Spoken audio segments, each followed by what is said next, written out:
Doctor کو پتہ چلے کہ لاہور سے بیماریاں ختم ہو گئی ہیں اور وہ ڈپریشن میں چل جائے کہ یار یہ تو میرا تو دھندا ختم ہو گیا, تو اس بندے کا فلسفہ ہی غلط تھا جس کی بنا پہ اس کو ڈاکٹر بنایا گیا تھا. سو اگر آپ ایک ڈاکٹر ہیں اور آپ دیکھ رہے ہیں لاکھوں پیشنٹس کی لسٹ لگی ہوئی اور اوپر سے وہ ریپیٹ پیشنٹس ہیں آپ کے, وہ ریپیٹ پیشنٹس ہیں, تو پھر تو آپ دوا دینے کی بجائے آپ نشہ دے رہے ہیں نا ان کو. صحیح.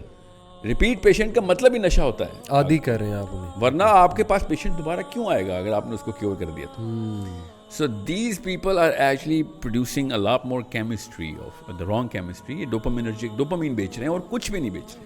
لیکن and we know that, میں اکیڈیمک ریویو بعد میں دوں گا, ٹھیک ہے, یہ غلط کیمیکلز کے اوپر وار کر رہے ہیں جسم کے. یعنی آپ یہ کہنا چاہ رہے ہیں, کہیں آڈینس یہ نہ سمجھ لے کہ موٹیویشنل اسپیکر سارے غلط ہیں, انہیں سننا بھی نہیں چاہیے, اور موٹیویشنل اسپیکنگ ایک ویسے ہی غلط پیشہ ہے. جی نہیں بالکل بھی نہیں ہے. میں بہت اچھا سوال ہے آپ کا.